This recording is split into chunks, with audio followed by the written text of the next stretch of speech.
need that real hip hop in your life, you need the International Reem Supreme Show.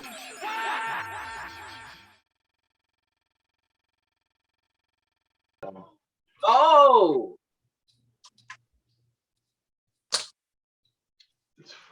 All right, hold on, make sure my shit is on vibrate. Okay. We ain't ready yet. No. Yep. Hold on. Do I need a hat? No, I don't need a hat. There, now we ready. Now we ready. Oh shit! And right about now, the motherfucking International Supreme Team is in the building. And when I say we here for real.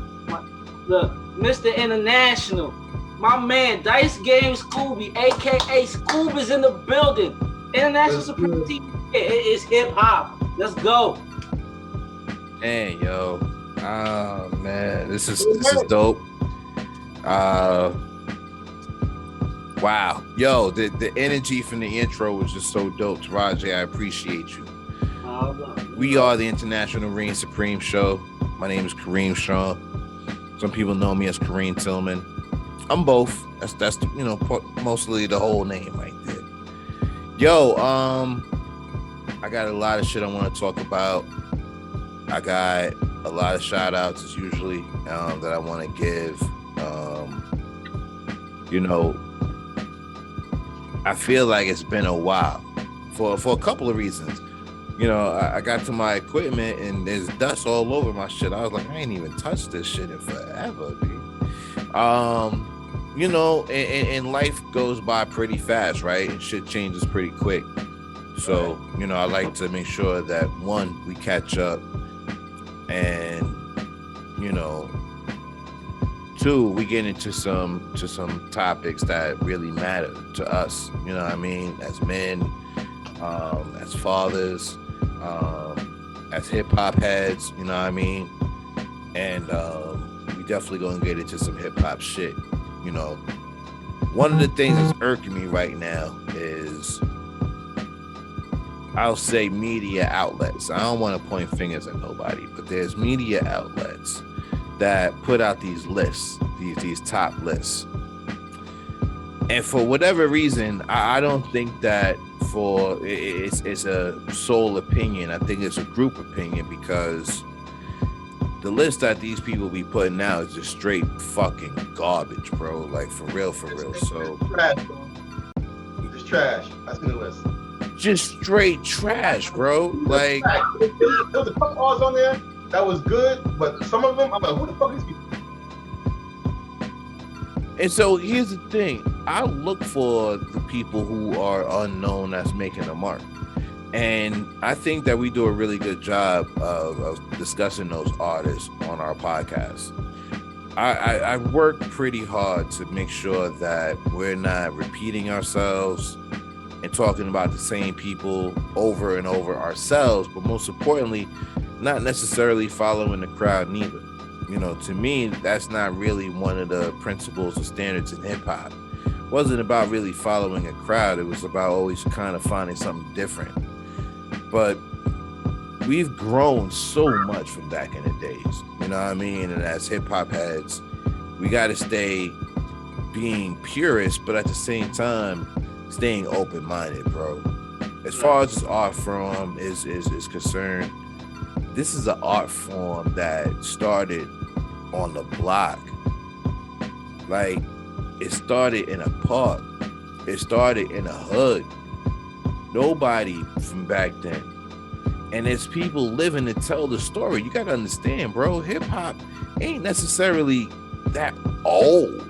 You know what I mean? Like, it's not one of the genres of music from, you know, back in the 20s or back in the 30s or back in the 40s, the 50s. You know what I'm saying? The 60s. Right. And, you know, here we are, we in 22. And like we said before, we're going to respect the branches that hip hop has broken off into. It doesn't mean that I need to talk about it, or I got to listen to it, or I got to address it, but I surely ain't got to bash it. You know what I mean? But at the same time, I really got to say, If you into tight pants that look like spandex where you can't put your hand in your pocket, this ain't the podcast for you. Facts. Aren't there skinny G-Lo? You know, I'm just gonna be honest with you. You know what I mean? If you want some weirdo shit, this ain't the podcast for you, because we're not on any weirdo shit. We're not judging. You know, I want to make it clear, we're not judging. I just want to save you some time. Word. We are hip hop heads. We are hip hop purists. We're gonna take it from the top to the bottom. My name is International Reign Supreme, aka Kareem Sean. I appreciate everybody that rock with us. Word up. And on that note, man, I want to give a special shout out to Strong Island, New York. Thank you, man. Birthplace, where I cut my teeth at, where I got my rep at. Yo, I look at the numbers. We look at the analytics. We pay attention. And from a streaming standpoint, I'm really proud that my hometown, my residents is rocking with me. On the video side, I appreciate everybody in my city, Houston, that rock with us. Right. You know what I mean?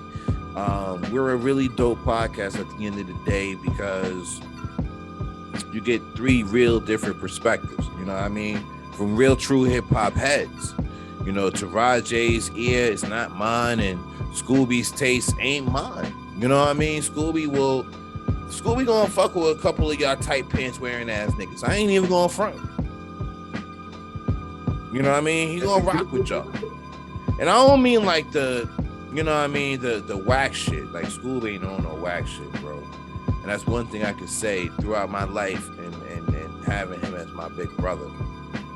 He might have gone a little on the edge for me, but he's never gone on some whack shit where it was like, I'll put it to you this way. I may not have liked it on Monday, but by the end of the month, it made sense. You gonna like it.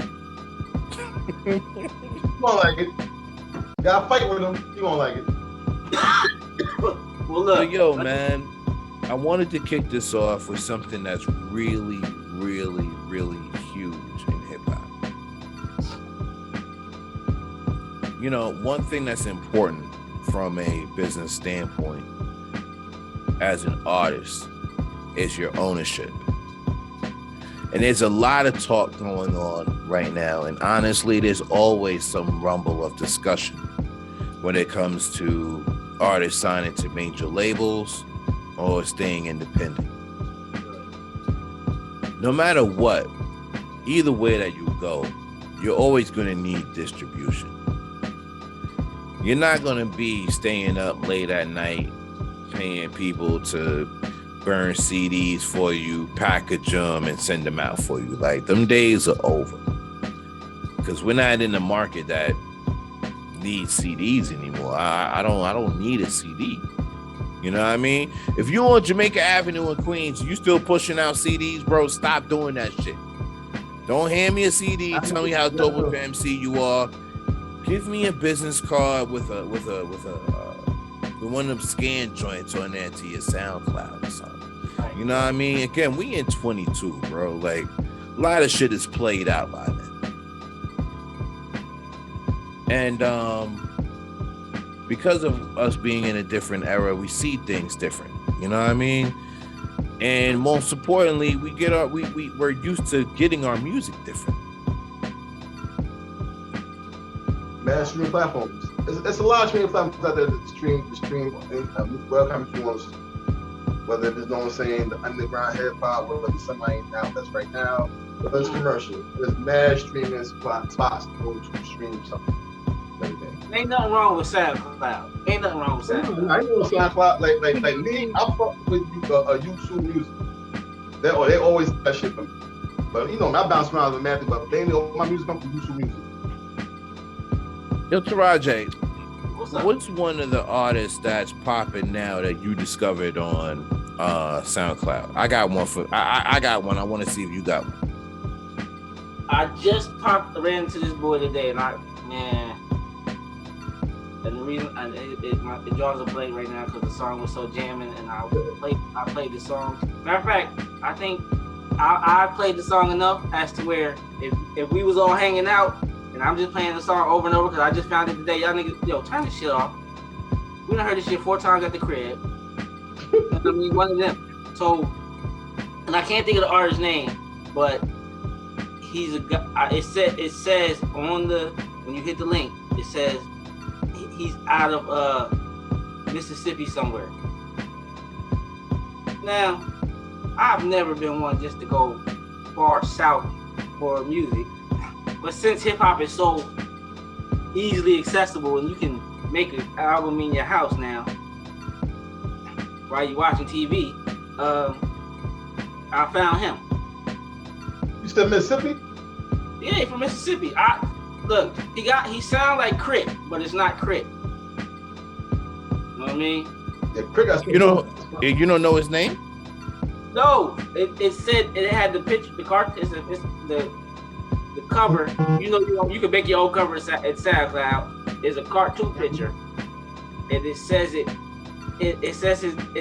name, but it says Mississippi when you click on the link. And I can go back and look at it right now, but that will interrupt the show. No, it's all good. My pick is Crime Apple.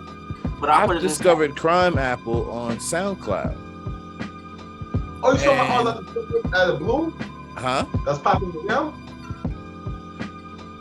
Say it again? I see you talking about what like artists do we discover out the blue that's popping right now, or just why we discover in general? Yeah. My question was more geared to who did you discover back when on SoundCloud that's popping now? I got a list. Yeah, you just spoke on him, Crime Apple. Thank you, Euro Drew, Mark Hami, Need I Go to Rock? Who else? Shit. Was bad, bro. It's bad. Like I really, and then Quail Chris, and then Mark Jesse. I respect that. Who I found SoundCloud's popping right now, and my man tweet about it was currency. Y'all know about currency. Okay, currency so the point that I'm making, right, is, well, we made a couple of points already. One, a streaming platform like SoundCloud is vital to finding new artists. You know what I mean? I think another website, I don't know how familiar y'all are with it. I'm not really familiar with it as a platform, but it may be my next go-to at this point. Is Bandcamp. BANDCAMP.com. Bandcamp. I know about Bandcamp. He can make music on there too. And here's the thing. I'm not saying today in 22 I found Bandcamp. That's not the case. I'm not saying that. What I'm saying is I'm stuck in my ways when it comes to how I get my music, right? And I'm that dude that I started with like Pandora. Shout out to Last FM. I used to rock with that a little bit. I went to Rhapsody as a streaming platform. Okay. I've been with Tidal, I think, since I made the switch from Rhapsody. Scooby introduced me to YouTube Music. I've known about Google Music for a minute before they let that go. And that's the thing for me. Like, so many things come and go. And, once you built a playlist of 50 different playlists that got 300 songs of playlists, now you like, yo, I'm stuck because you got all my music. You know what I mean? Like, you got the shit that I put together. So I say all that to say that ownership is something that's incredible as an artist. You know what I mean? And especially in a business like the music business, where you could go independent and need distribution, or you can go assign to a label. Mad talk about the whole situation. I'm gonna make it real simplistic for you. If you want to go be a star today, sign with a major. If you want to get paid today, stay independent. Plain and simple. Because the way that they're signing artists, That's easy to pick. I saw that as like it's what works best for you. You know what I'm saying? As you were saying, if you want, if independent verse best for you, go independent. If you know what I'm saying, sign for a major best for you, sign with a major. Everything. I think it's the right person. Yeah, you know. So with that being said, I've watched Snoop Dogg's career from the jump. You know, We all did. Shit. man, yo, Snoop is everywhere. huh? Snoop is everywhere. Snoop today is everywhere that I thought a gangster would never be. Oh yeah. I want to be clear, bro. Like, I want to be absolutely clear. Snoop Dogg is in places that I thought I would never see him in, bro. A lot of people, unless you know him, you would say yeah, you see him there. But people that like that don't know him for him, we know what we see. You be like, nah, I ain't doing that because yo, like I first found out about him, Martha Stewart. I was like, get the fuck out, this is crazy. And as I watched the show was dope. The show was fucking dope. You know what that did? Yo, PK he did another shit for a Super Bowl for I think it was for an Animal Planet called the Puppy Bowl. And Martha Stewart hosted that shit. You know what I'm saying? So Snoop is definitely in places where people that didn't know him wouldn't think he would, like you said, would be. And that shit is dope. And then he bought Death Row. Man, damn it, I was building up to something, motherfucker. God damn it, Scooby. My bad, bro. I'm sorry. That's on me. I take that people. That's my fault. My bad. I'm gonna edit your part out. It's fine. I do all the grunt work anyway. I'm gonna just edit your part out. It's fine, bro. Yeah. So what I was getting to was how iconic and incredible that it can be for an artist that started as an artist. You know what I'm saying? That started with a contract being signed to a label, not having his masters, bro. You know what I mean? He's walked an incredible journey where now he's the owner of Death Row Records, bro. That shit is incredible. Like, I don't know if people understand the level of incredible that is and how legendary of a move that it is. And then for him to turn around and say, I'm making an NFT label. Like, all my artists are going to be the first artists signed as NFTs in the metaverse. Let me tell you something real quick. No. Just where you shine, bro. Run with it. Tory Lanez, and he set a precedent with that. And I'm going to tell you why. The first artist to sell his album as an NFT. And when he did that, out the window.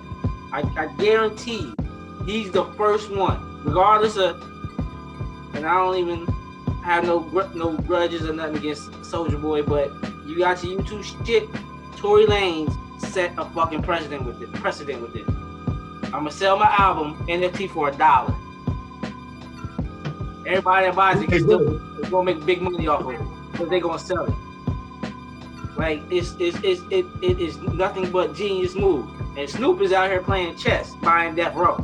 That was a big ass chess move. Nigga, I start on Death Row and come back to buy this bitch. I'm gonna say that Master P, when he said P showed him the game business, that propelled him to get to Death Row. The Martha Stewart put him in your grandma's living room. Martha Stewart got your grandma. Oh, that's Snoop. You know what I mean? All the other moves in between, okay. But P showed him the business. That was that chess move. I'm gonna get Death Row. I'm here. I own this bitch now.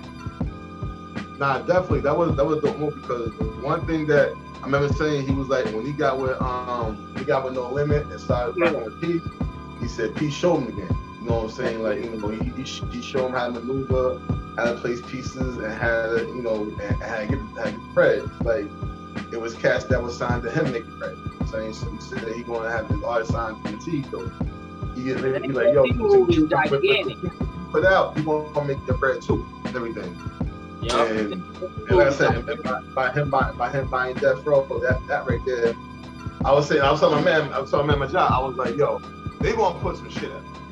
I said, you already know that him and Dre gonna put some shit out. You already know him and Kendrick, he ain't put that shit. He got this shit was coming out soon. Yo, what if Kendrick signed to Death Row? Some shit, boy. So Last wait. I could jump in there right now and kill that noise right there as far as Kendrick signing to anyone. Yeah. Kendrick already decided a while ago to start his own thing. So now that he's done with the TDE contract? with TDE, yeah, him and his cousin got their own thing going on. You know what I'm saying? And the first release is Baby Keem's album that came out when, you know, with Kendrick featured on a couple of different tracks or whatever. So that was to get that, you know, off the ground and running. So they got a few different projects and they're moving in a really different direction. You know what I mean? Like over the last few weeks with the Super Bowl, which I want to go into that next with y'all. I want to talk about the Super Bowl performance.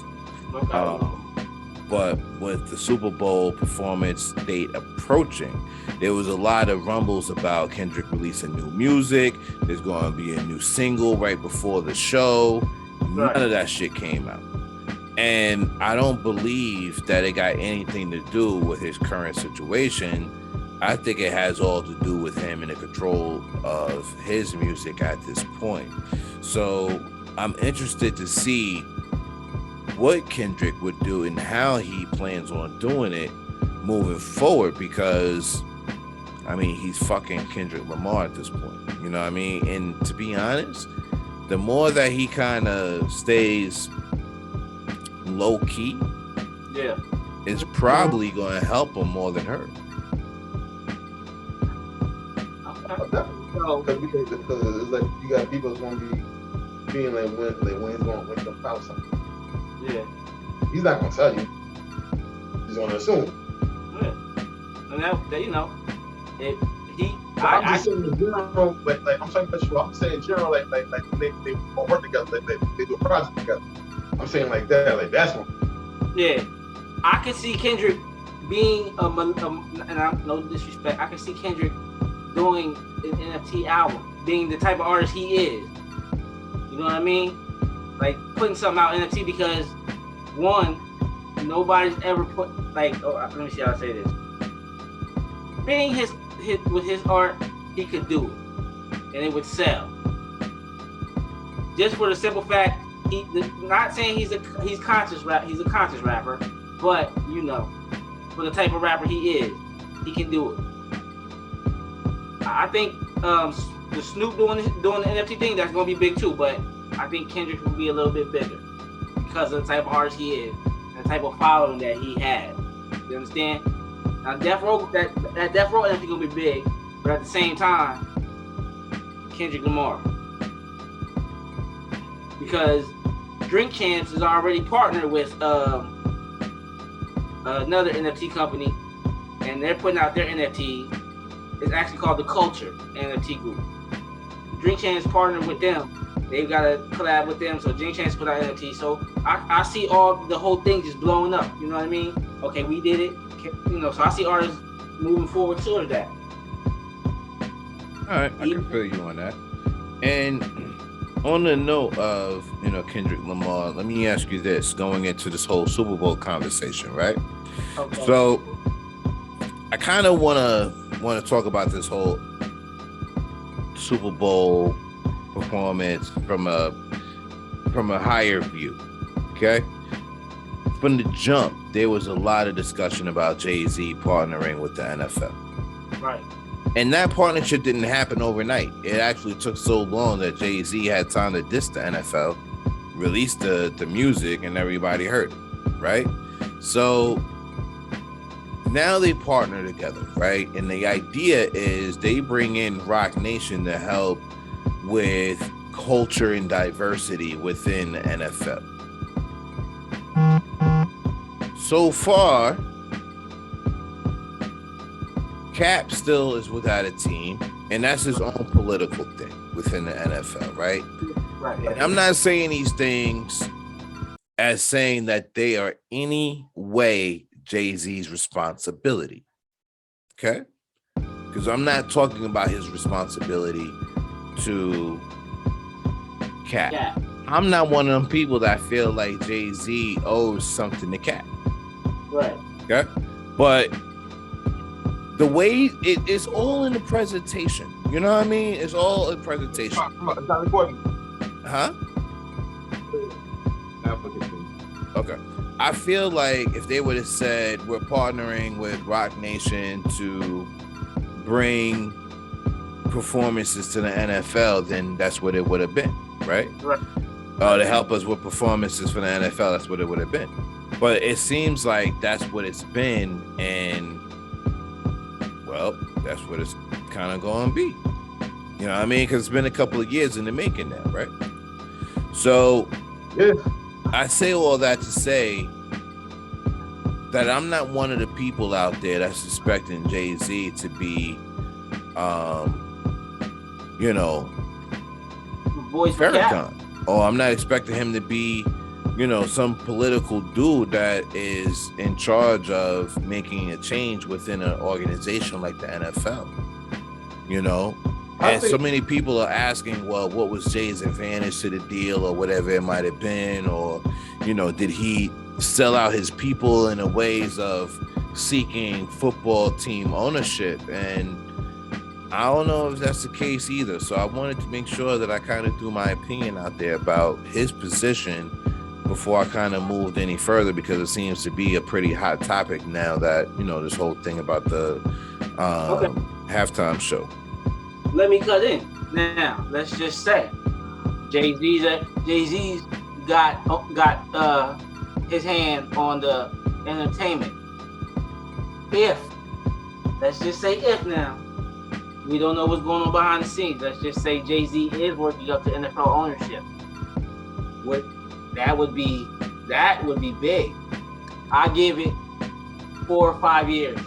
Let's just say if he is. That would be a big but here's the thing. You saying I would give it 4 or 5 years until he's in a position to buy a team. That's not the case right now. Jay's in a position to do that now, and he's How about you? Jay wait, hold on, Scoop. And by your calculation, Rajay, that would make the deal almost 7 years old. So I gotta be in business with you for 7 years in order to get a seat at this table. Like, that kind of doesn't make sense. But what you got, Scoop? My thing is this: one, like you said, Jay got the money to get to right now. But see, with the NFL, I'm going just off the top of my head. They like his money. Mm-hmm. His money look beautiful, but the blue stripes is nice. They don't like the many hats he wore, or when he did, however many be. Like, don't get me wrong, you got people in the NFL that's owners that did some grimy shit. Just that nobody did it. Nobody knew about however many stuff. You know what I'm saying? So it's like, you know what I'm saying? Like he's out there in the spotlight with this and that however many. You know, right now, Jay, when that's that shit however many. You know what I'm saying? But right. When you got people in there that look at it like that, but still, they want that money. So now they need them to come in there to help. I say, make it more not urban, but more what's the word? Help me out. What are you saying? Like more culturally diversified? Yeah. Thank you. Now let me say this. It's not Jay-Z's responsibility for him to put his thoughts on people to give Cap a job, as my man said. He does have the money to purchase a team now, but we've got to remember where that NFL money comes from. Not talking about Jay-Z, talking about NFL now. We got to talk about the owners, where that money comes from. That's old money. So the people that it comes from, NFL have been around since, because they merged. The AFL merged with with another thing to make the NFL. So I mean, that's old money, man. That's old money, and the people that money come from. Not being getting on the political shit, but just we gotta look at where that money come from. So I just threw that out there because it might take that long because some of those people's grandkids and ideologies is still in the NFL. That's why I threw that number out there. So again, that would be a major move. And I understand it would be a little frustrating because I gotta be here with you for 7 years to sit at this table. I understand. So yeah, definitely, but still that would be a big move. But yeah, we gotta remember where that money come from. And because now I saw a few interviews on different channels where they were talking to players and stuff about the NFL, and then I saw something on Instagram, and first they were just talking about how we do need more diversity and black coaches and ownership in the NFL. And on Instagram I saw what's the boy's name? I cannot think of his name. He was sitting in the room with a bunch with the dudes from I Am Athlete, and he was like, "Yo, why we gotta go such and such a place to practice?" Oh man, I forgot his name. J.R. Smith. It was J.R. Smith. He was like, "Why we go such and such place to practice? You got money, you got this, to take 5 of us."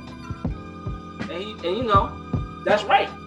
So if we gotta do it like that, we gotta do it like that. But either way, we gotta remember where that NFL money come from and who it come from and how long it's been circulating in that way and ideologies as well. No disrespect to the NFL, but we gotta be aware of what's going on, the offices too, and the people that's in it, and where it comes from. And I feel you on that, bro. And it's not just about where it comes from, but it's where it's been at and where it is. Exactly. I say that because there are no black owners in the NFL, and there's never been a black owner in an NFL. One of the first things I think to myself is, straight up, has a black man ever been in position to buy an NFL team? If he was in position to buy an NFL team, did he even want to buy an NFL team? You know what I mean? Like, it's crazy how, again, we're in 22, and there's still things that are done for the first time by black people. Right. And, on one hand, I'm quick to think, well, was it racial? Or the next thing I think is, did we want to do this shit in the first place? Maybe we just didn't want to do this shit. I don't like hockey per se. I fucks with it. It's not really my cup of tea. I'm not striving to be a hockey player. But damn it, if I was and I ended up being the first one, then so kind of happened, right? So I say all that to say that there's a man, and I don't know his name. Y'all are more sports nuts than me, so I hope that you do. He filed a lawsuit against the NFL because he's a black coach. He feels that he's been wiggled out. Who? He was head coach of the Dolphins. I forgot his name, but Is it Mike something? I forgot. And that's bad. And I've been saying this thing for a minute. Jesus Christ. Okay, I wish I was better prepared. A lot of times in the editing, we'll go back and add the name, so we'll add the brother's name in a moment, right? So he's filed a lawsuit against the NFL for racial discrimination within the NFL, and this is regarding hiring head coaches, hiring blacks as head coaches. And again, this is not my cup of tea. I'm not a football dude. I ride with the Giants from New York. That's what we do. If you're a Jets fan, sorry. But I say all that to say the black coaches that I've known, and I need your help on this. Wasn't there a black head coach in Pittsburgh? Yeah. He's still there. Yeah. He's still in Pittsburgh. Right. Okay.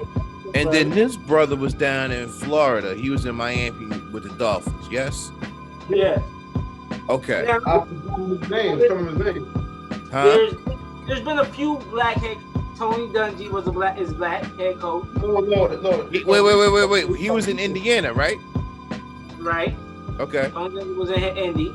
You got, if I'm not mistaken, Lovie Smith was the head coach for Chicago at one time.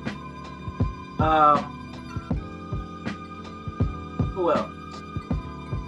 Now the Texans just hired a black head coach too. Lovie Smith from Chicago. Okay. He left Chicago, came to Houston. I think he was offensive defensive coach. Then after I don't even know his name. After the dude who looked lost, didn't know what he was doing. They let him go. They brought in Lovie Smith. Now, Lovie Smith is not a bad coach. So we may have an opportunity this year. And I ride with Texas because I'm in Texas, but it's hard to be a Texas fan. So look, y'all know why. But my team is Tennessee.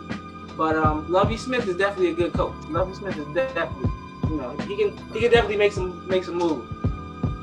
Okay. So I say that to say, here's my thing before I even go into that. Brian if Flores. I can name them, there ain't enough. I told you name. Right. Brian Flores. Who's that, Scoop?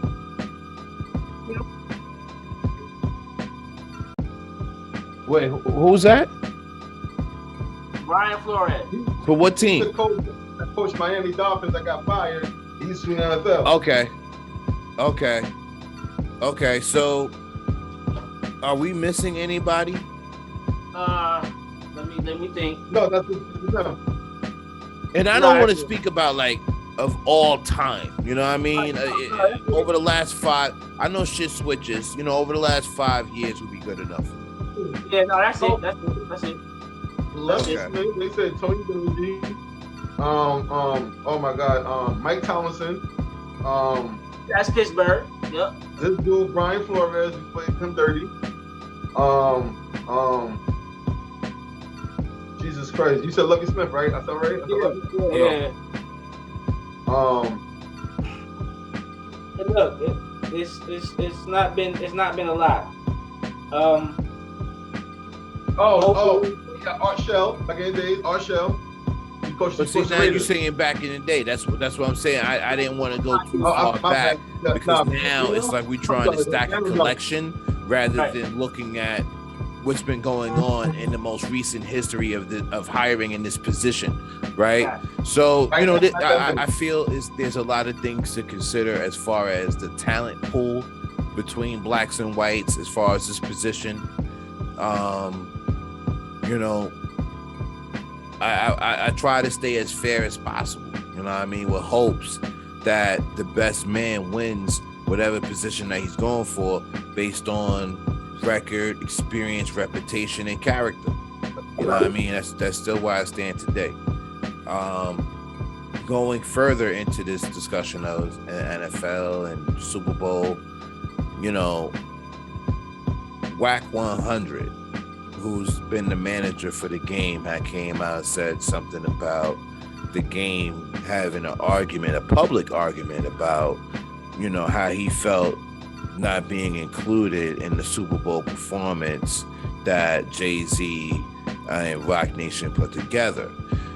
Game has now publicly come out and said, yo, don't nobody speak for me. You know what I'm saying? I say what I need to say. And I didn't have a problem with anything that Jay is doing. I support everything that Jay is doing, and the show is legendary. Now, I say all that to say, first off, let me pause there. My opinion, I bought the Chronic. I had the Chronic. I ain't gonna say I bought it. Okay, my bad. Let's take that out. I don't know if I bought it. I might have stole the shit. But I ended up with the Chronic. Yo, shout out to Danielle Davenport. Shorty bought me Doggy Style, the CD. On the release dates, I've seen these artists grow from their first album to being on stage at Super Bowl in 2022. So for me, this shit was due, legendary, and fucking iconic, and they fucking deserved it, bro. They fucking deserved it. The one time that the Super Bowl could be in Los Angeles. What? Because it's not even a hip hop thing. Right.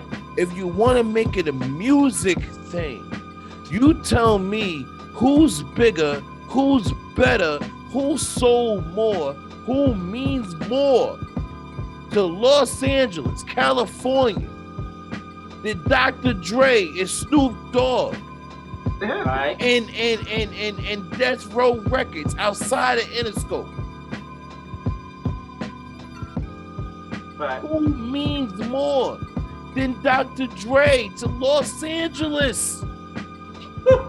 You ain't speaking. Hey, talking to the choir. They have to, bro. They have to. They have to because Nobody, That's- bro. that's- Nobody. Like nobody, bro. Nobody. Nobody. and they get it. And Now, They get it. now here's my question. Looking at this whole situation with Game, right? Is Game more important to Aftermath than 50 Cent? ooh, Or vice versa, however you want to look at it, who is the most valuable player between 50 Cent and the Game to Aftermath Records? School, please step in, and I'm gonna go after you. No, go ahead. Nah, School. It's gonna be a minute, please. Oh, shit. I'm not ready. I'm going to answer. But I'm not ready right now. I'm going to answer. You know what? Fuck it. I go. Please. All right.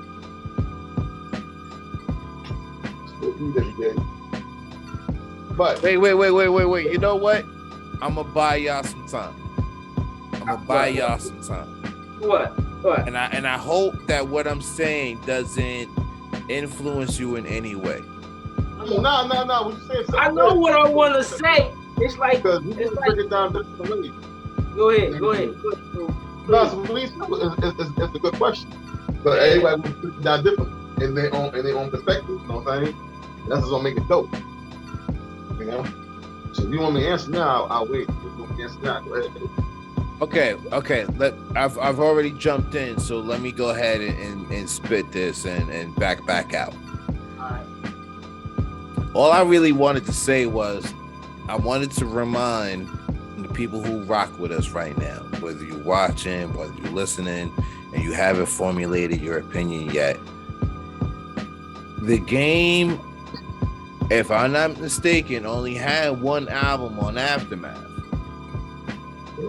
Because right after he released his album, a lot of shit started shaking up in the industry. And at the time, Game wasn't just signed to Aftermath. It was a train of labels. It was Aftermath, Interscope. I don't know if Shady had a piece of that deal or not, but it was definitely Aftermath, Interscope, and whoever was distributing for Interscope. Because there was a shakeup where Game ended up on Giffen. Yeah, Geffen was doing the distribution. It was Aftermath, Shady, and it was Aftermath, Interscope, Geffen. I remember the album. You had the documentary. Yeah, I remember that. Now, Fifth, on the other hand, Fifth had about, I think his first 3 releases was on Aftermath. Yeah. Aftermath Shady. Before he got unhappy with the relationship and then got off, and then from there, he just went independent. So, I'm not saying that these things have anything to do with the other, but the question still remains. And the legacy of Aftermath, is Fifth more important than Game or vice versa? Okay, well, School, since you didn't say nothing, I'm gonna say it right here. We're talking about 50 Cent. We're talking about in the club. We're talking about I can show you how to, you know what I mean? Like 50 Cent, man. 50 Cent, his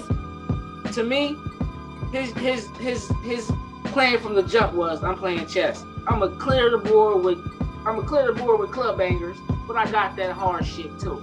And I'm gonna kill the streets with that. And I mean, look, 50 everywhere. 50 didn't only get his bread from Aftermath, he gave it back. Went off, created a brand, started making shows. Vitamin. I mean, you know what I mean? Like they 50 did it. They put 50 on. Oh, this is what I'm gonna do for y'all. Okay, I'm gonna get your bread plus, and we're gonna make more extension. You know what I mean? Like, show you how to stunt. I'll show you how to stunt. Like, you know, 50 Cent.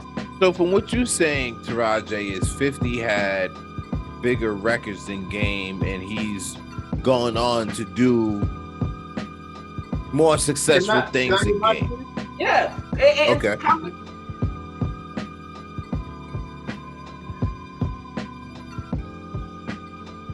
Scoob, you there? Everybody froze. Alright.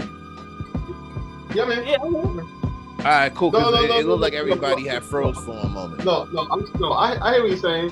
As far as like financial wise, business wise, you know what I'm saying, making that money on that rhyme. Oh yeah, ain't gonna front. 50 got him. Without a doubt. I mean, don't get me wrong, Game doing his thing, but not as big as 50. That's without a doubt. Now, rhyming wise, okay, not mainstream wise. Okay, mainstream, yes, 50 do got Game in mainstream. Not gonna lie about that. 50 do got more Game Street joints. 50 got more mainstream than Game do, and that's true. Right. Now, if we go now all out bars and rhyming, just straight bars and rhyming, I say,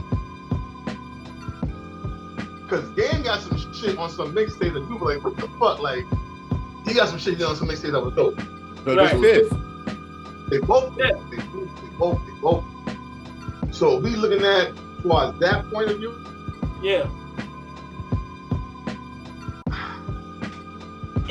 It's easy to say. I'll probably, and this is my pick, because I say this is my pick. You're right about that. I'll probably give it. Shit.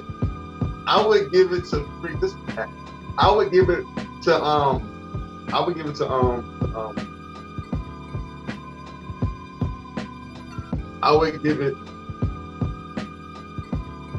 Game. This by smidgen. That was difficult for you. It looked like you was fighting with your brain. It was hard. It was hard. For me. It was for me. Everybody might watch this, might call me crazy. Some might have me, but whatever have an opinion, I respect it. I love it. But for me, it was just like, you see, I took a long time. I'm like, fuck it. I'm gonna go ahead and go in. You know what I'm saying? 10 toes down. Monkey foot. Fuck it. Taraji, your vote was for fifth, right? Exactly. 50 Cent.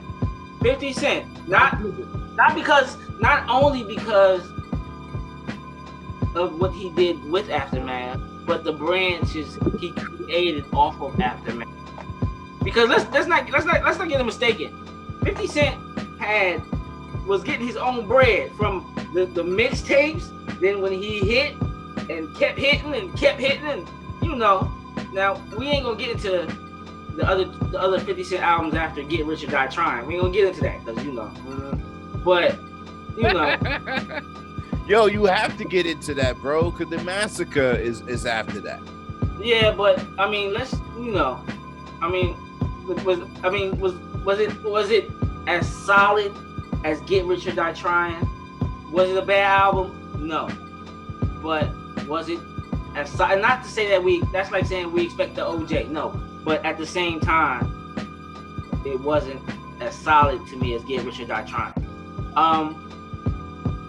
50 has not. Matter of fact, he gave a show to the boy from Power, the one boy from Power,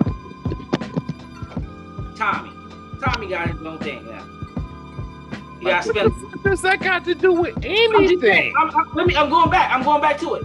So saying that 50 is just out here branching off from the ground from which he grew, from Aftermath. And yes, I don't see how you could say, and this is again my thinking, Game is a very dope artist.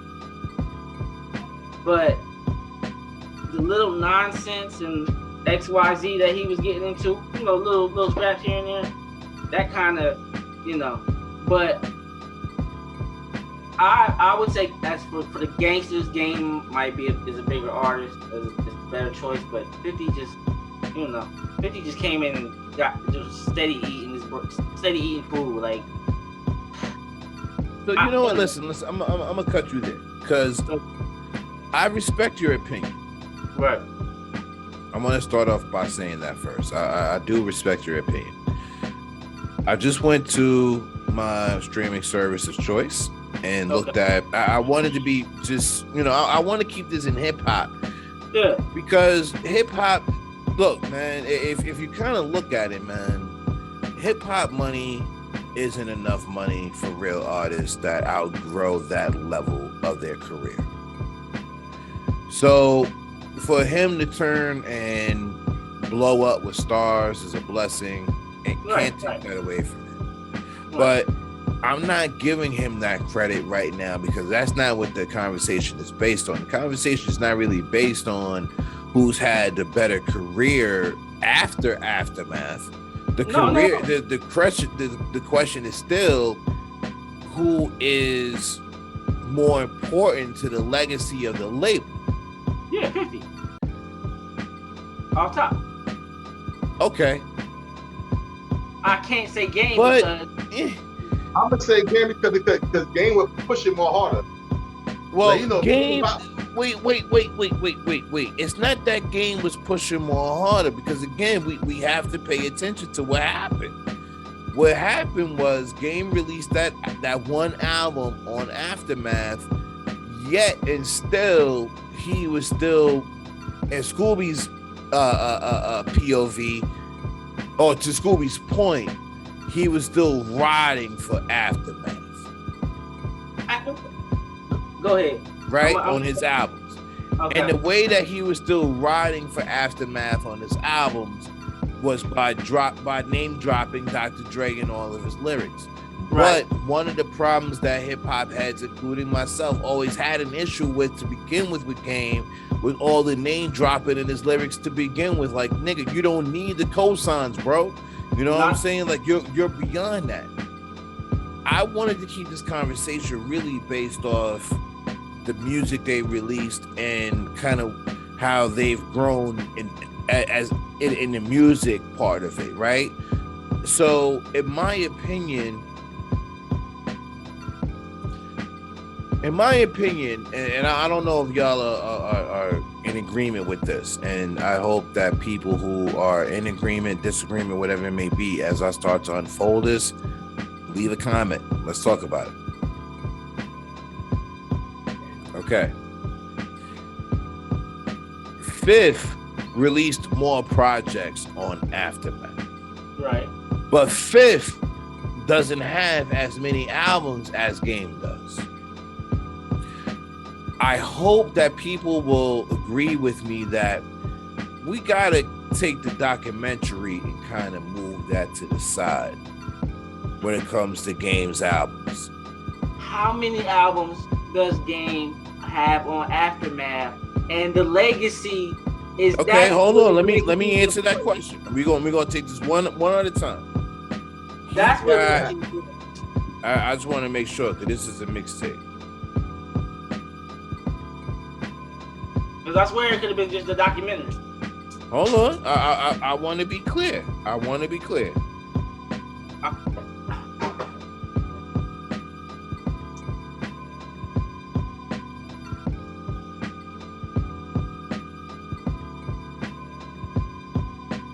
And then I want to make a point.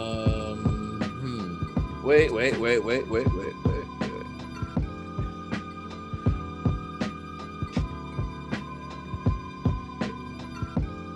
Okay, so on the documentary, Dr. Dre and 50 Cent are labeled, are listed as executive producers.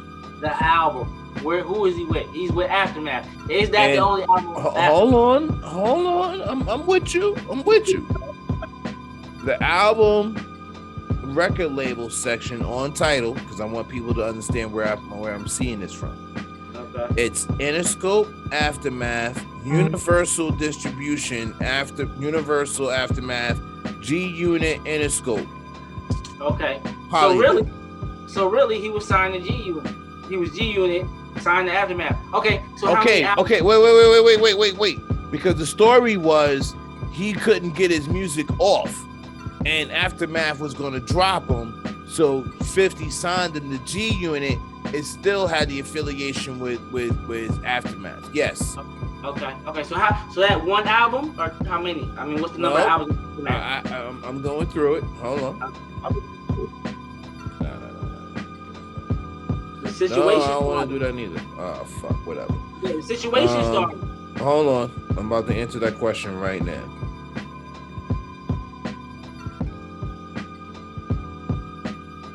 His second album.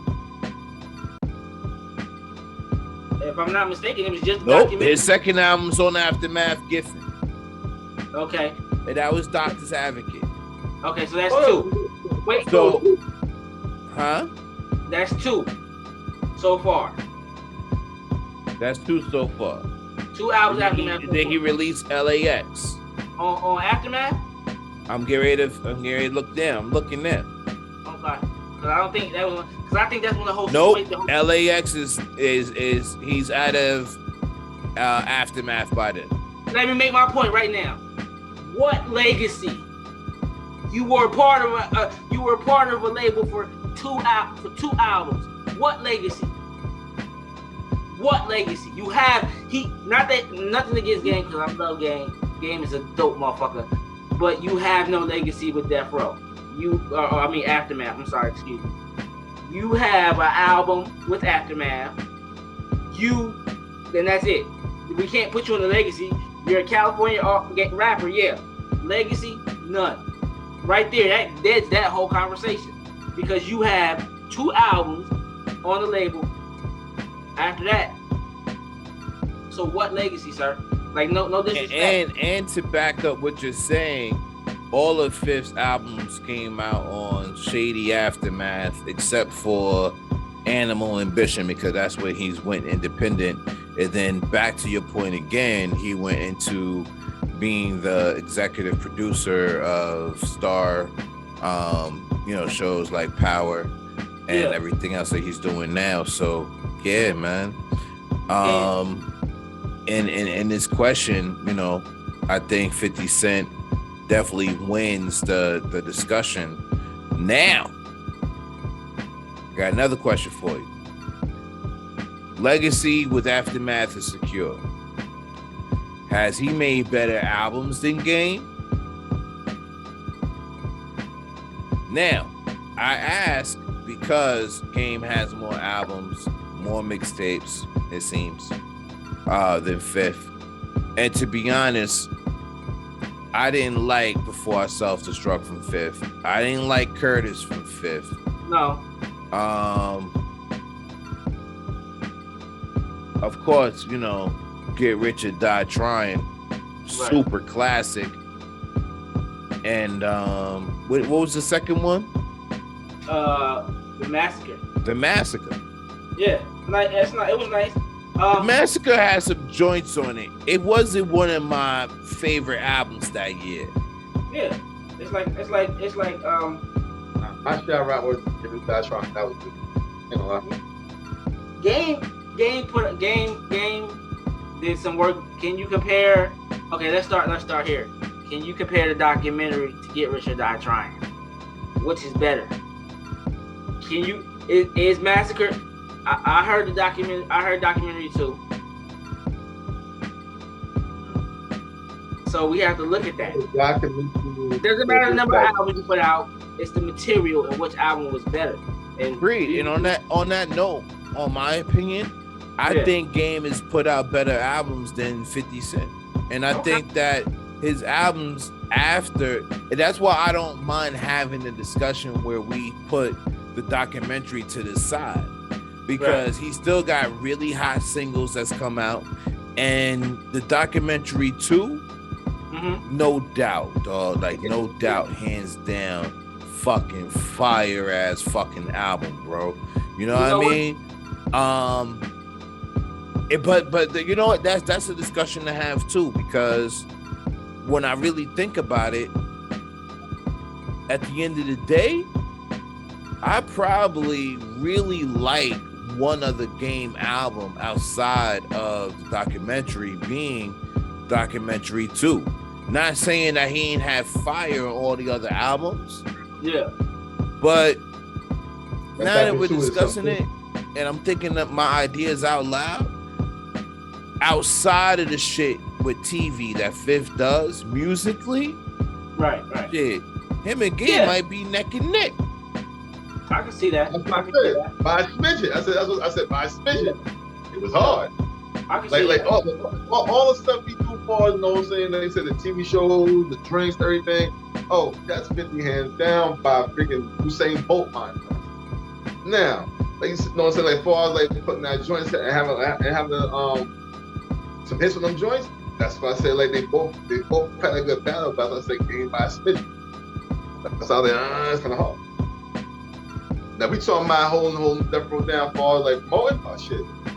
Game monster down. What you think about the performance overall though? It was dope. Dope. Like, go ahead, Roger. Like you really brought LA in the house. Outside of Mary J. Blige and Eminem. You brought LA. You brought Cube. I'm sorry. You brought Snoop. And really Snoop was, Snoop could have just been you, Snoop, Eminem, and 50. But you threw Mary in there. You brought LA with you just alone. Snoop. You brought Snoop. So LA, LA's love Snoop. Like that's, And then you got Mary, Queen of R&B Soul. 50. You got a show. And it was a beautiful show. It really was. Absolute, bro. I enjoyed it. It was dope. It was super dope. Everything. You seeing Snoop C walking? That shit was the craziest right there. And the performances was ill. Where I ain't going front. What I like was the all white trap board. That shit was fire. Oh man, that shit was fire. And like I said, the artist. And Mary killed it. I give it to her. Mary killed it. She killed it. I give it to her. Funny shit that y'all keep forgetting about Kendrick Lamar. Yeah, him too. I think that's where the discussion gets sticky at, because at the end of the day, Kendrick is not an Aftermath artist. Nope. You know what I'm saying? You gotta understand some things, man. Busta Rhymes was an Aftermath artist. Eve was an Aftermath artist. Rakim, the God, Allah, was an Aftermath artist. There were other people signed to Aftermath. I do not want to forget everybody who was along with this. Right, it was a big, Kendrick doesn't have anything to do with Aftermath. But I would have to say, and we would all have to admit, as far as legendary rappers to come out of Compton, Kendrick has surpassed the Game by a long shot. Oh, hell yeah. I'm gonna wrap this part up by saying that I believe that everybody had a place. I think Mary's place was for women, also for us in that era as men that came from that era that's been a fan of hers. It's always a pleasure to see the queen. You know what I mean? Right. I felt like she was the bridge that pieced everything together between the West Coast, the Midwest with Eminem, the East Coast with 50 Cent. And I thought it was iconic. I thought it was legendary. And I thought it was a huge win for hip hop. You know what I mean? So I want to keep that there. I want to move into a different topic now. This hits maybe a little more close to home. But I wanted to talk about people's opinion on gender fluid. And I love the way the media categorize shit because they're really good at doing this shit. I took a screenshot like I normally do so I can keep up with the topics I want to discuss on the show. Y'all know that Jeezy married Jeannie Mae from The View, right? Yeah. Right? Cute little Asian chick. You know what I mean? She fly. And they recently had a baby. Right. And gender-wise, the baby is a boy. Okay. And this article says Jeannie Mae Jenkins and Jeezy raising their newborn child to be gender fluid. Jeannie Mae Jenkins and rapper Jeezy finally revealed their newborn child's name, but the baby's gender is still a secret because the baby is genderless. Sources say Jeannie and Jeezy believe their child yada yada. Now, I don't give a fuck about none of that, right? Because I believe half of what I see and none of what I hear. You mean to tell me a dope boy from Atlanta that sold dope gonna tell his child he ain't a boy? But me as a father, it made me, aware of this situation, right? I got children. I got children that range in age from 11 years old to 23. I have a grandson that will be 3 years old the end of next month. You know what I mean? So my life is changing. And it's changing around my kids. And now, every day that moves forward, I get closer to taking a back seat to this next generation that's moving forward, right? And I still have some influence on my family and shit like that, right? So, I remember looking at my son, and I said to him, my son's 11 years old. That's Weenie. That's Kareem. And I was like, yo, you're a boy, right? And he looked back at me like, the fuck is you talking about that? Like, you know what I'm saying? Like, of course I know I'm a boy. Because this topic in our country has had me, just kind of peeping, you know what I mean? Okay. And I want to get y'all's opinion on gender fluidity. What do you feel? Do you feel parents have the right to kind of go with this ideal of being genderless? Oh, can I? School, you got something to say? Nah, go ahead. You gonna start. Listen to you. Okay, give me a minute. Because I have a lot to say, and I don't want to get political, but I'm gonna walk a fine line, and this is my opinions, not the opinions of my brothers. This is my shit, my own brain. Listen, man. As a grown 46-year-old man, I'm not saying I know everything, but I'm gonna say this: if you're born with a Johnson, you're born with a Johnson. If you're born with it, you're born with that. Okay. Now, there's a lot of things going on in this new generation that we have to understand and catch up to. But this, I'm gonna be a girl, or I'm gonna be a boy, or I feel like a girl, or I feel like a boy. And I'm talking out of the crying, crawling on the ground stage and changing diapers. I'm talking further up into the 6, 7, 8, 9, 10 era ages. You haven't got your little wanker or thing touched yet. So how do you know what you like? Number 2, how you gonna let your child tell you that they feel like a girl? Listen, and to my man, I've been knowing him for a long time. We talked about this off camera. I don't, in no way, shape, or form, I could never see his offspring and offspring's offspring run around talking about, I feel like something other than I am. And again, my opinion, my thoughts only. I know my man, so I will never see that. So even him asking Lil Kareem that question, I figured Kareem, like, yo, what did you talking about, son? That's the look I figured he would give him. So he said it when he said it like that. What are you talking about? But you know what I'm saying? Say that.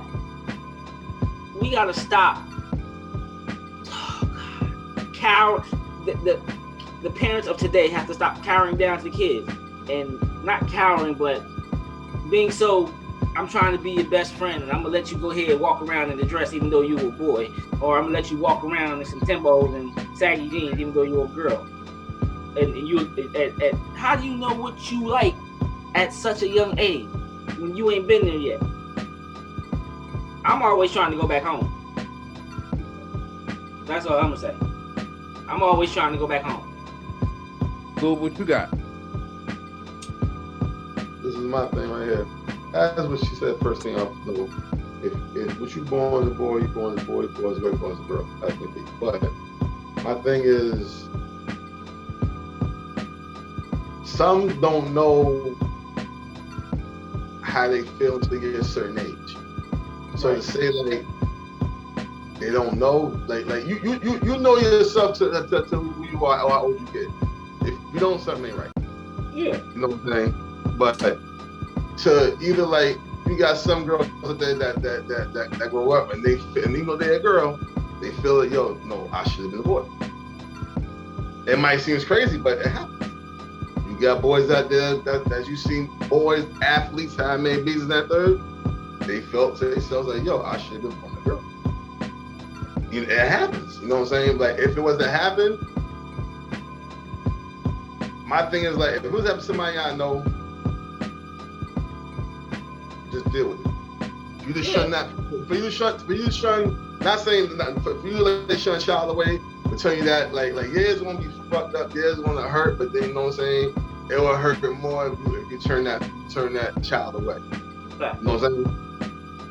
So it's like, yeah, it's gonna be a big ass pill to swallow, like, what the fuck, goddamn. But you know what I'm saying, you're gonna have to learn how to like work with it. You know what I'm saying? Do some research, find out what's going on, find out how, just find out things. Yeah, so that your child, whatever won't be left alone. Now, far as parents that believe in that, that's them. I guess that's how they believe in it. They believe like, you know what? I'm not gonna say what you're gonna be he or she. We gonna see how my child feels get older. They leave it at that. You know what I'm saying? Even though, like I said, in our eyes it seems crazy, but in their eyes it seems logical. You know what I'm saying? So it's like it works best with people who understand it more than we do. You know what I'm saying? It's something that they know we don't. So it's like, hey, if that's what they want to do it, I say rock with it. It's your child, so do what you want to do, have anything. You know, that's my opinion. I think that you're setting your kid up for failure. Straight up. You know, I think that truth is always power. You know what I mean? Everything else is just, imaginary. And how is it, you know what I mean? Like, here's the thing, man. Human rights are human rights. Hands down. Right. If more people were to mind their business and shut the fuck up, I think we'll be just fine. I think that social media has given an outlet for weak people to demonize those who are different and are brave enough to move forward in the world and say, fuck what you think, fuck your opinions. This is who I am. There's not enough love out here. And I wish love was bottled and sold at bodegas worldwide, or the equivalent of a bodega at a corner store near you. And I wish it was cheap. And I don't, fuck that. Let me replace that word. I wish it was affordable for everybody, to the lowest of demographics to the highest. And that there wasn't a different level of quality depending on where you fall demographically. Okay, if this is the motherfucking Louis Vuitton and Gucci of love, then goddamn it, you can find it at Walmart. I think if people had more support and more love, it wouldn't matter who the fuck you thought you were. you would believe in who you gonna be. Know what I mean? And that's huge to me, man. I think that this genderless shit is fucking dumb as fuck, because I want to know that I'm amongst men, and I want to know when I'm amongst women. And it's weird, right? Because now it starts to get weird, because now you get, you know, well, what if I'm, you know, this or that or the alphabet, you know, whatever it may be. And I'm still saying that people should be open-minded enough to respect you for who you are. Right. You know what I mean? Myself personally, I want to make sure that I'm good no matter where I go, because I don't have intentions on doing bad to anybody because they're different from me. Word. So, you know, I'll kind of leave it at that.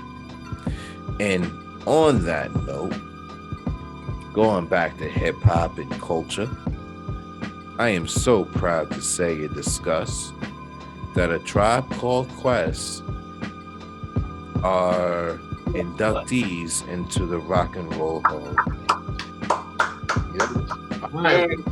Excuse me. I'm predicting the future. I said they were in the hall. That word I used was in. They are nominated to be in the Rock and Roll Hall of Fame. I still following. Now, here's what's kind of crazy about that. You know, as a collective, as a group, they don't have a bunch of records. They don't have a bunch of albums. They got what? They got the name of Marauders. Low End Theory. Low End Theory. Distant Travels. They got The Love Movement was the last one. Oh, and Life Beats in Rhymes Beats in Life? Yeah. So what's that, 5? Like 5 joints, right? 5. The body of work is what did it. The body of work. The content. Tribe Called Quest is nice joint solo. Yeah, but Tribe Called Quest is a great group all around. Like you can't. Some people might not be on that. Wait. I'm sorry to interrupt, my G. The liquor kicked in. What the fuck? We forgot about their last album. Oh yeah, we got this. We got it from here. Thank you for your service. Okay, my bad. Go ahead, Taraji. You can run with it. All the way around. Tribe is a great group. Great song. Now,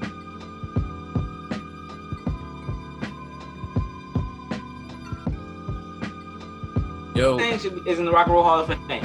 Run DMC is in the Rock and Roll Hall of Fame. Why not Tribe? Why not The Root? Okay. You know what I mean? So listen, wait. Oh, go ahead. Wait, we can't throw all of our favorite rappers and groups into the Rock and Roll Hall of Fame. No. But I'm saying we can't make the Rock and Roll Hall of Fame your top 5 do or die MC. You know what I mean? This is not what it's for. No, but just real shit. Why not these groups though? Why not the Tribe? Why not Tribe, De La, Root? Shit. And Dicko Plans, not Dicko. They in the hip hop Hall of Fame. I mean, come on, man. Like, come on, America. Well, here's the thing, right? I don't believe that every group or every rapper needs to be in a hip hop rock and roll. I mean, excuse me, we're fucking this up. I don't believe that every rapper and every group should be in the Rock and Roll Hall of Fame. Agreed. I love Cool G Rap. No, Cool G Rap is the godfather of New York and East Coast gangster rap. Right. Cool G Rap to East Coast New York rap is what NWA is to the West Coast, to me. Pretty much. I mean, I dig that. okay? And that's from my era coming up, right? I'm in '79. You know what I mean? I grew up through the '80s. It's Cool G rap for me. Mm-hmm. And I don't believe Cool G rap should be in the Rock and Roll Hall of Fame. As a hip hop purist, I feel like if you don't know who he is, you shouldn't be in the sport. You know what I mean? Because there's knowledge, wisdom, and understanding you have to have in this culture, right, in order for me to give you that respect. You know what I mean? So, you know, it is what it is. With Tribe Called Quest, A Tribe Called Quest came out at a time in hip hop where you had to be different and you had to get the approval of the gatekeepers of hip hop. You couldn't just get the streams and now you hot and everybody want to know who you are. Right. If you were whack, you were whack. You know what I mean? If you motherfuckers will tell you go home and practice and don't come back until you better than that. Until you're better. Yo, they put that work in. And the way they're just throwing them, my thing is the way they're throwing around this word, greatest of all time. You got a classic album now, and I'm talking about now. Nigga only put out 2 albums already. You got a classic. You're the greatest of all time. Like, slow down, buddy. You know what's ill? What's ill about that, Taraji? Is that when the Low End Theory came out, ain't nobody called that shit a classic. No. Nobody called it a classic. I want to be fucking clear. Nobody called it a classic. Nobody called any of their albums classic. Any of Tribe Called Quest albums were not called. No one said they were until they were aged. Like, now we go back and we be like, yo, that was a classic fucking album. But when they dropped, to your point, in comparison to what they do now, fuck no, bro. Not at all. Nigga could have a nigga be dropped tomorrow. Like, yo, that shit's classic already. That's classic, son. Nigga, you ain't heard that before, you late. Like, come on, bro. So, Tribe should definitely be in there. And I say, go ahead. I got a question for y'all, right? If y'all remember when they came out with Rhymes, Beats, and Life. Right. And if you watched their documentary by the same name, you find that there was a little turmoil in the group by that point. Oh, yeah. And bringing in Consequence from the outside looking in didn't make the situation much better within the group. No, it didn't. Consequence, to me, he was a cool rapper. Like, to me, he wasn't a good enough rapper to be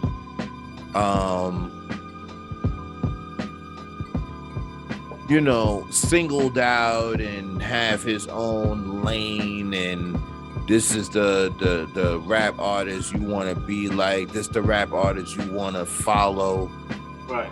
I don't want people to get my opinions twisted. I believe that there's a place for a lot of artists in the hip-hop game. There are very few leaders. There are very few chiefs. There's a lot of Indians, and without these Indians, y'all, we wouldn't have a dope-ass culture. But not everybody that releases an album is super dope and incredible, and oh my God, if you didn't hear their fucking album, there's something fucking wrong with you. Like, that's not the case. And he's not one of them artists. Straight up. He's dope. There's a lot of dope artists. Y'all gotta understand, I don't give a bunch of credit to an artist, an MC, a rapper, because he could put a 16-bar rap together over a really dope beat. Like, that shit don't move me anymore. You know what I mean? We way past that. So I'm not saying that Consequence is whack. What I'm saying is he is a good contribution to the culture.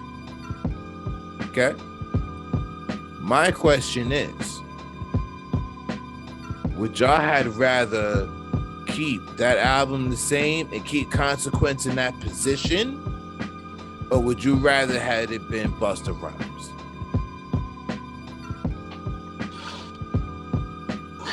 You know, I'm with the dragon, bro. I'm like, woo-ha! My bad. I want to This guy dirty. So I'm gonna say. Busta's that dude, man. You guys playing dirty right now. What's up, Go ahead. Scoop? Go ahead, Roger. Busta's that dude, man. You can't do not. And I seen this interview a while back, but I watched it again because it was just a great interview. Busta was talking about how he got that. He was just he would roll up to the studios with bags of trees and get the puffing the trees or pass the trees around, and he in the corner writing his shit. And they want to hear what he got. Nah, nigga, you can't hear this till I get in the booth. If you ain't gonna let me in the booth, you ain't gonna hear it. And that was how that started. That anticipation built up for that man. So he was really out there hustling. I'm gonna get the trees, but you gonna get me. You wanna let me on your song. So he was while they was smoking, everybody drinking and shit. I'm working on my shit in the corner, and I say my shit out loud sometimes so somebody can hear me close to me. It's like, yo, what you working on? And once you know, oh well, you were here. Let me get in the booth. You want to hear what I'm saying? Let me get in the booth. And that's the only way you're gonna hear it. He said, hey, until that's what he was doing, and then boom. He said he would call in because he was cool with the engineers and shit, and he would find out what artist is gonna be there. Where, you know what I mean? Okay, I'm gonna go get these 20 bags, these trees, and I'm gonna work it out. And then he said, you want to hear what I got? Let me in the booth. And that's how he got on shit until the album came out. The School, you wanna put your 2 cents in, or you good? Bro, you don't be playing fair. Like I was saying. Me personally, I know I can't pick, but I'll say, yo, me personally, I would rather have both niggas on there. But I know the question's not that. But man, that's hard, bro. Now, here's my thing. I don't think the album is bad. Like, one of the reasons why I rock to that album is because it reminds me of a really important time in my life. You know, that album came out during the summer when Shari used to get his mom's Nissan Sentra. It was black, gray interior. And he would come out to Glen Cove and he would come scoop me, School, Steel, you know what I mean? And we will be banging that album, right? That's where I go when I hear it. So I don't think anything is wrong with it. And when you listen to their most recent released album, which is We Got It From Here, Thank You For Your Service, they're both featured on the album on different songs and shit like that. And when Q-Tip was putting the album together, the idea of putting the album together was everybody had to come together and everybody had to record at Q-Tip's studio at his crib in New Jersey. I believe he lives in Jersey. So there was a way of bringing together this brotherhood that Q-Tip does. You know what I'm saying? Q-Tip has been a part of the Uma. He's been a part of the Soul Aquarians. You know what I'm saying? And, you know, he brought people back for this album as well. So I thought that was, you know, really incredible. I mean, this is during a time when Consequence and Kanye actually weren't really cool with each other, and they're both on this album. I don't think they were on this. I think they're on the same song, as a matter of fact. So it's a piece of history. And I remember hearing the promo with the Jungle Brothers and Q-Tip back in the days with DJ Red Alert on Kiss 98.7. Yeah, bro. I'm from that era. Any of y'all could watch DJ Red Alert's episode on Drink Champs with Nori and DJ EFN. I was excited. I was a little kid watching that shit because I was glued to any and everything that DJ Red Alert had to say then in anything that he has to say now. So I'm really happy and excited that A Tribe Called Quest could be in the Rock and Roll Hall of Fame. It would be a real dope way of giving them their flowers after denying them the Grammy that they should have won for their album that the Migos won instead. No knock to the Migos, but your album's nowhere near the caliber, the level, the quality, or the importance to the culture as Tribe Called Quest last album. So, you know, whatever we need to do to make sure they get in, we should get in. All right, next topic. You ready? You ready? I'm listening, bro. Before I go to work, let's go. You know, man, these young bros in hip hop, man, are something else, and they're different. They're very different, and I respect it for the most part. You know, I want to see our culture grow and move forward. But when I see bullshit, I gotta call it when I see it. I'm in the boxing, and they say that when you're about 8 weeks from the fight and you're training, that you gotta separate from your girl, right? And you go off into the mountains or whatever the fuck you go, whether it's Big Bear or whether it's the Poconos, and you go training, right? You go Rocky, right? You go ham, Mike Tyson, bang, bang, bang. And the concept of this is you get away from your family so you can miss them, so it's motivation while you train, and you get away from your girl and you can't have sex. Now, I guess I could understand the psychological part of that. On another note, I think that it's very important as young black men that we become very wise farmers. I say that in a sense where I mean, don't go plugging your seed in every girl that you can get your hands on. You know what I mean?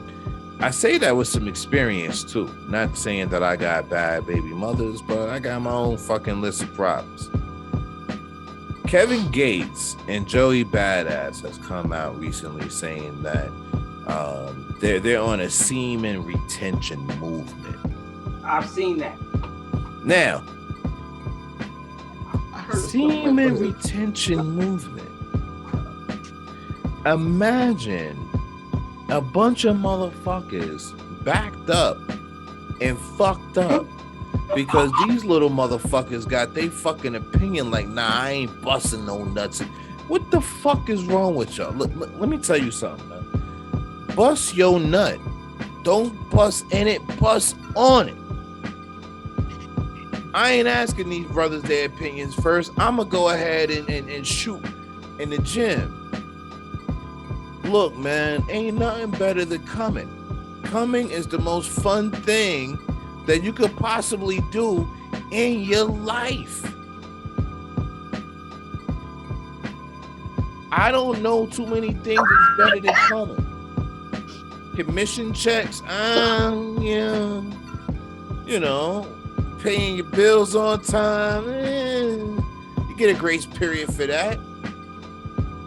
For the orgasm, man, let me tell you something. Motherfuckers pay professionals to beat their ass to help them get to a level of ecstasy for them to be able to release and be happy. That shit's crazy. I am a grown ass man. I am not about this retention shit. I say bust off, be clean, and be happy.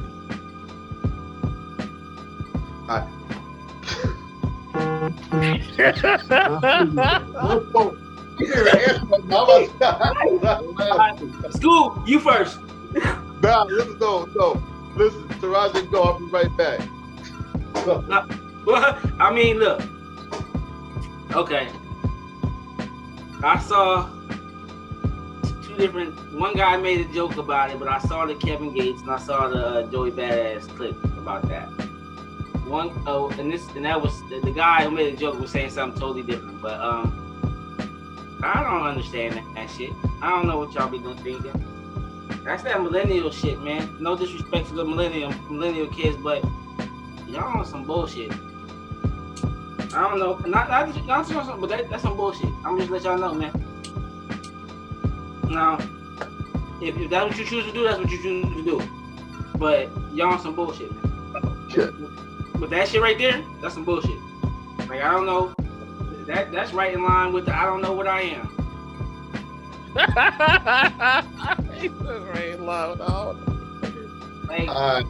I mean, you know what Master gonna be. Master always gonna be the teacher's level.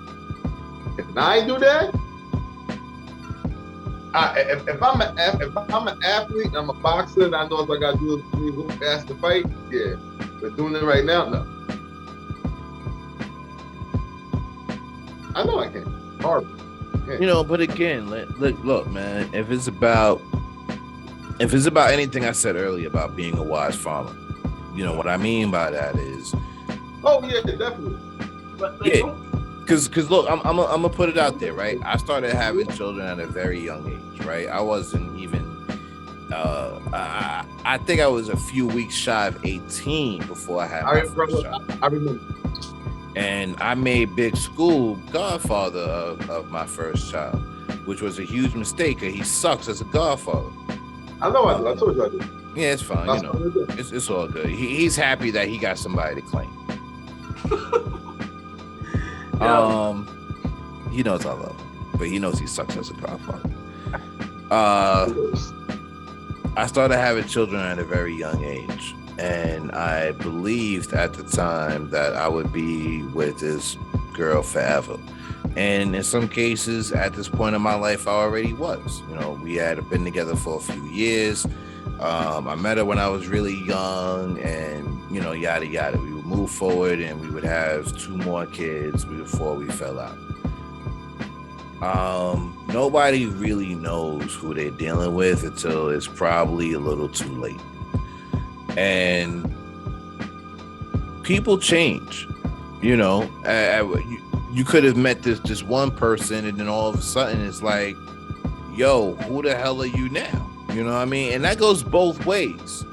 So when I say to be a wise farmer, what I mean truly is take the time out to get to know your mate. Take the time out for yourself. If you're young and you found love, that's fucking dope. It's incredible, man. I would advise you to go travel the world together. You know what I'm saying? Start a business together.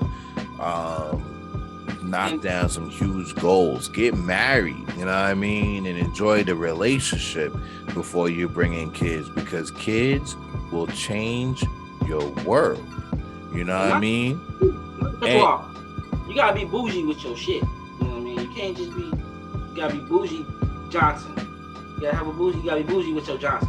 So, you know, basically what he's saying. You know what? And on that note, Rajay, I believe in that. Be bougie with your cock.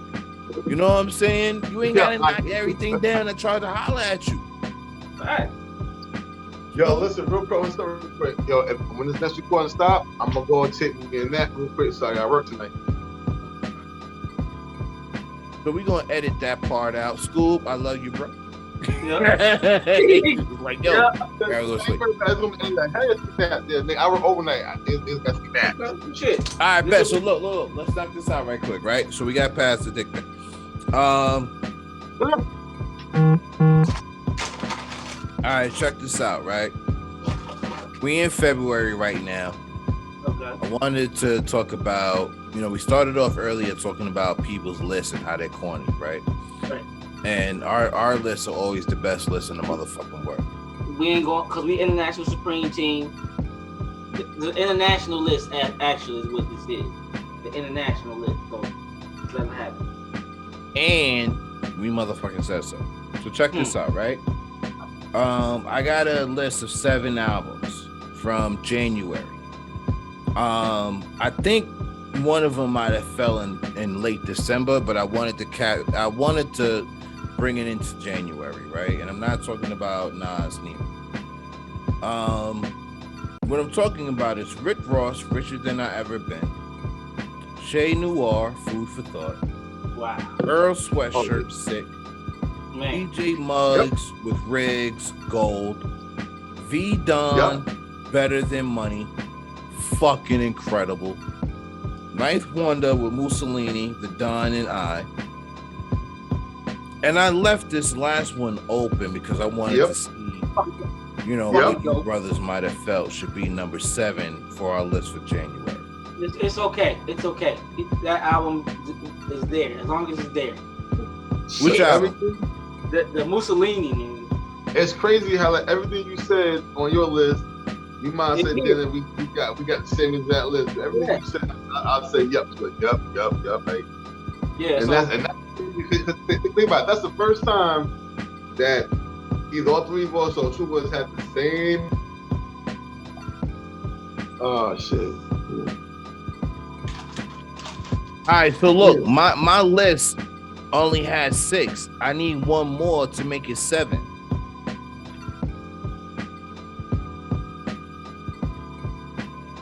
That's my match. You said it. I was on my list. That was the first time we actually had damn near all the same artists. All of them. Yo, but I'm saying I still need one more on that list. We need one more to complete our list. I put you up on B, guys. I put Slap. Nah, and that's this month. That's new. Yeah. Okay. Oh, afterwards. Hold on. 1 second. We go back to the video. I would say Balanced Show. Nope, that's. I'm saying no to that because we included that on our top 10 for 2021. So no. Okay. But not the RJ Payne, right? Not that one. I liked RJ. I had a problem with the RJ Payne joint. I thought it was dope, but it wasn't better than Leatherface 3. No, it wasn't. But it was RJ being more open. It was him showing a different side. Again, cool. I'm with it. Yeah, it ain't Leatherface 3 though. Yeah. Leatherface 2 was different.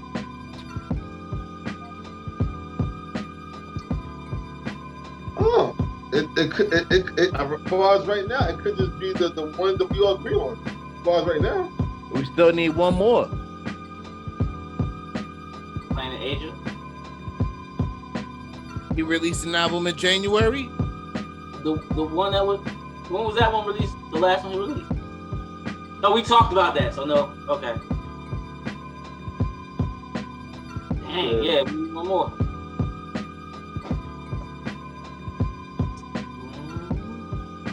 oh boy. Oh man, come on, yo! Especially you, Scoob. You've been lacing us with joints, bro. That's what I'm going. Oh, the Mac Heine joint. His joint. Nah, not Balanced Show. He said no. Oh, he said no. Oh shit. Okay. Yeah, no Balanced Show. Nah, that made our list for the year. That came out in December. I can't count that. He had new joint now. It's all right. Who? Nah, I get the same. Huh? Ooh. Number 7. Yeah, this guy's really getting me right now. He's having a great day, this guy here.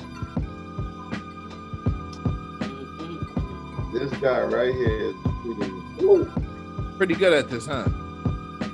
Oh, what's up? All right. Love you, though.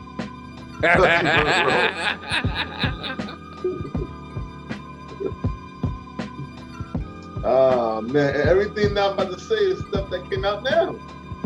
Nope, it got to be released in January. Let me see if I can help you out a bit. Big Crush. Hold on. Wait. What about archives again? I gotta scroll down. All right, hold on. Cause I get you now, brother. That shit. I got too much to do on this.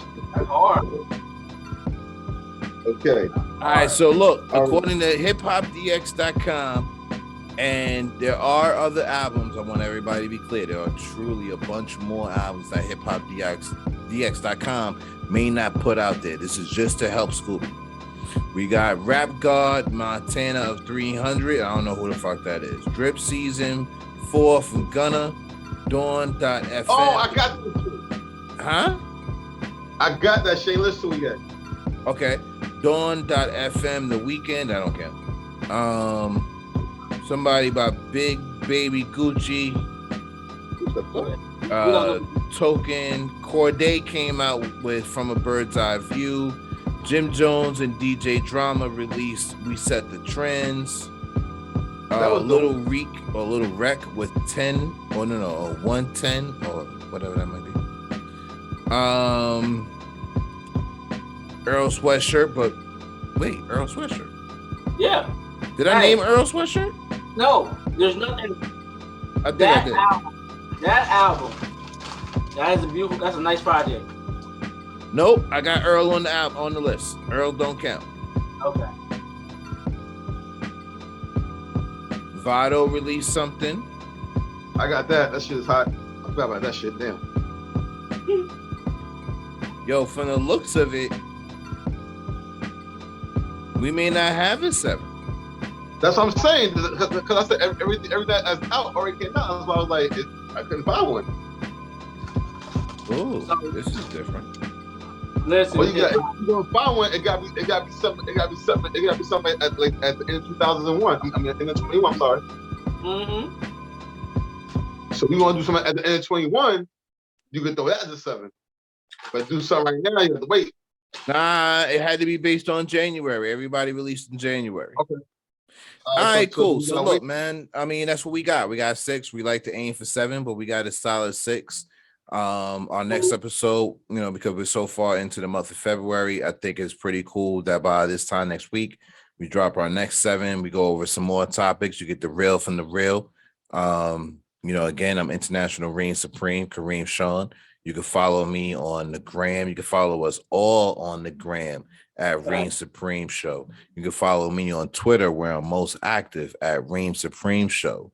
You can follow Taraji today at the Taraji Theory. Don't worry, we'll edit that in. And for Scoob, he is most active on Instagram. You can check him out at Scooby516. Always representing Strong Island, Long Island is where we're from. And on that note, man, we will release this on our streaming services. This will be on YouTube. This will be on our website at www.ReemSupremeShow.com. Thank you for fucking with us, man. And if you do the knowledge on the albums and the music and the songs that we be putting out there, then I think you'll continue to rock with us. We're a good source of information for hip hop and hip hop culture. On that note, we want to tell y'all all peace. Peace. And the Taraji. And now, hip hop has come. Hip hop is here. The International Supreme thing. Like my man said, he's Mr. International. My man Big School. Taraji 1. You know what I mean? We here. All platforms. We ain't going nowhere. Hip hop, man. International Supreme Team. 1. 100. 1. Love.